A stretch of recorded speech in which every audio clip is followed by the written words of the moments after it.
আমি কাজ করব আর পোপাট হবে না, তা কখন হয়? হ্যালো, কি অবস্থা সবার? তো আজকে একটা ক্যান্ডেল বানাতে চলে আসলাম। অনেক হলো জিপসাম প্রোডাক্ট বানানো, চলুন একটু ব্রেক নেওয়া যাক, এবার একটু ক্যান্ডেলের দিকে আসা যাক। তো এখানে আমি একটা হার্ট শেপের রোজ ক্যান্ডেল বানাবো, তাই জন্য শেড দেওয়ার জন্য ফার্স্টে সাদা মোমটা ঢেলে নিয়েছি। এবার একটু টেম্পারেচার চেক করে ভালো করে লাড়াচাড়া দিয়ে রঙটা মিশিয়ে নিচ্ছি।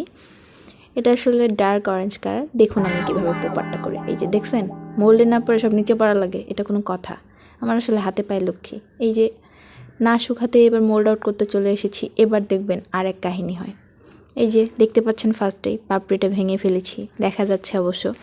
তারপর দেখবেন এটা একদম রকেটের গতিতে ওইরা ঠাস কইরা আমার মুখের মধ্যে পড়বে। এটা কোনো কথা ভাই?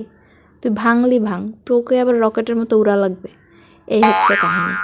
তারপরেও এটাকে আমি অনেক কষ্টে মোল্ড আউট করেছি, কিন্তু আউটকামটা ভালো এসেছে। একটা পাপড়ি ভেঙে গিয়েছে, যদিও বোঝা যাচ্ছে না, তখন বোঝা যাচ্ছিল, কিন্তু এটা অনেক সুন্দর এবং স্যাটিসফাইং।